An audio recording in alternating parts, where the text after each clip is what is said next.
তো আমরা আবার চলে এসেছি নতুন আরেকটা ভিডিও নিয়ে। তো আজকের এই ভিডিওতে মূলত আমরা আলোচনা করব অঙ্গনওয়াড়ি কর্মীদেরকে নিয়ে, ঠিক আছে। মানে সমস্ত যে অঙ্গনওয়াড়ি কর্মী রয়েছে তাদেরকে নিয়ে, কারণ তোমরা অলরেডি জানো নতুন শিক্ষা নীতি অনুযায়ী মানে নিউ এডুকেশনাল পলিসি, সেখানে বলা হয়েছিল স্পষ্ট করে যে সমস্ত অঙ্গনওয়াড়ি কেন্দ্রগুলিকে প্রি প্রাইমারি কেন্দ্রতে বা প্রি প্রাইমারি স্কুলে পরিবর্তন করা হবে।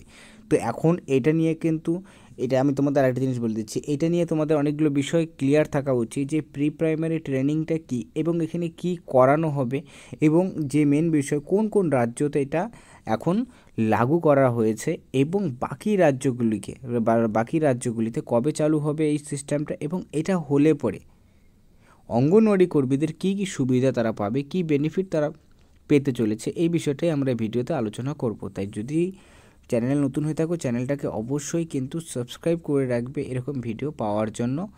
তো দেখো মেন বিষয় যেটা সেটা আমরা ভিডিওতে আলোচনা করি। তো প্রথমত বলে দিচ্ছি যে কোন কোন রাজ্যতে এখন এই যে প্রোগ্রামটা রয়েছে প্রি প্রাইমারি স্কুলের সেটা চালু হয়েছে অঙ্গনওয়াড়ি কেন্দ্রতে।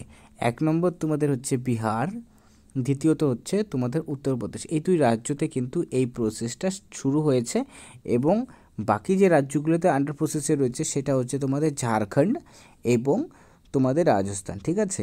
এখন মেন বিষয় যেটা হচ্ছে যে কবে আমাদের ভারতবর্ষ মানে আমাদের ইন্ডিয়াতে কবে এটা পুরোপুরিভাবে লাগু হবে। তো 2023-এই কিন্তু এটা টার্গেট রয়েছে কেন্দ্রীয় সরকারের যে প্রত্যেকটা রাজ্যতেই যাতে অঙ্গনওয়াড়ি কেন্দ্রগুলিকে প্রি প্রাইমারি স্কুলে পরিবর্তন করা হয়। তো সেই ক্ষেত্রে মেন বিষয় যেটা পশ্চিমবঙ্গে কবে চালু হতে পারে।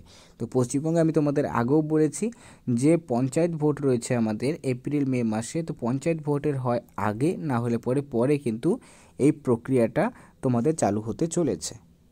তো এখন বিষয়টি হলো যে এটা শুরু হলে পরে অঙ্গনওয়াড়ি কর্মীদের কী সুবিধা হবে এবং কত ক্লাস পর্যন্ত কী করানো হতে পারে। তো বলে দিচ্ছি যেটা এক্সপেক্টেড করা যাচ্ছে যে ক্লাস 3 পর্যন্ত তোমাদের কিন্তু পড়াতে লাগতে পারে, ঠিক আছে।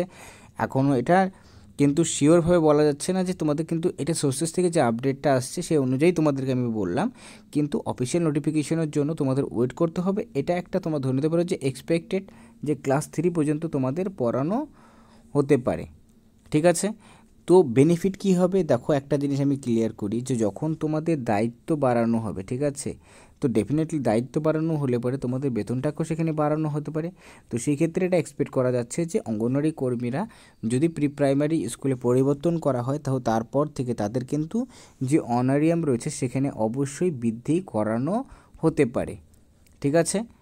এটা হয়ে গেল। আর তৃতীয়ত রইল যে মেন বিষয় যেটি সেটা হচ্ছে যে এই যে প্রক্রিয়াটা এটা কারা কারা করবে, প্রথমে কাদের। তো এটাই মনে করো তোমরা এক্সপেক্ট করে নিতে পারো যেটা আপডেট অনুযায়ী যে তোমাদের কিন্তু এই যে প্রোগ্রামটা একসাথে নয়, সেখানে কিন্তু 45 বছরের উপরে যারা রয়েছেন তাদেরকে কিন্তু প্রথমে এই ট্রেনিংটা কমপ্লিট করানো হবে, যেহেতু তাদের অভিজ্ঞতাটা বেশি রয়েছে, এবং তারপর বাকি সকলেরই কিন্তু এই প্রক্রিয়াটা কমপ্লিট করা হবে। তো এতটুকুই ছিল ভিডিওতে, ধন্যবাদ।